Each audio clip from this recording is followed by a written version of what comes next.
Hi, until the last video, we covered all of the parts to get prepared for actually proving CI, the confidence interval. So the last step was to get central limit theorem, and that was the longest process we've been so far, like so many steps. But I want to let you know the limitation of the proof of the process because the first approach was take limit to the number of sample size and actually get MGF of X bar. But I faced a problem that because X bar, we know that X bar follows normal distribution of sample mean, the mean of mu and the standard error as sigma divided by square root n. So when we increase n very into a large number, like infinite, the standard error, because it has n in the denominator, it like theoretically it goes to it goes to 0.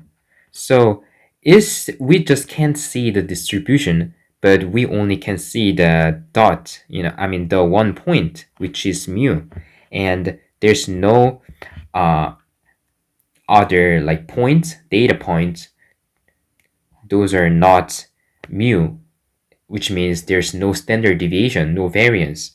So all of the data is located at 1 point. So it was like hard for us to see the CLT, central limit theorem, which is the theory that distribution matter, because we wanted to see whether it goes to normal distribution. So the alternative way to continue the process was get the scaled value of X bar, right? Because we already calculated the mean of X bar is mu, and the standard deviation of X bar was sigma divided by square root n. This is the variance, so it's going to be like this. So anyway, so yeah, that was why we covered. So we took scaled value, so we got this instead of this, so that I tried to get rid of the effect of n.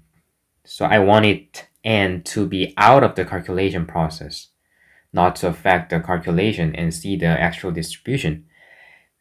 So, and on the process, I had to had a supposition, premise, which is the population distribution follows normal distribution. I think you can find it out like in the previous video or previous video in the middle, that I suppose X follows normal distribution. But one thing that we need to be aware of is that central limit theorem actually works no matter the population distribution follows a normal distribution, and also even if it's not normal distribution. This is not normal distribution. And because we suppose that the population distribution follows normal distribution, we cannot see this part, that when population doesn't follow normal distribution. But what I want to emphasize is actually it does work. but because of the limitation of the proof that I chose, we couldn't see this part. So I will find some proofs that also can include this part and generalize this and make a link on the under the videos, videos coming in the future.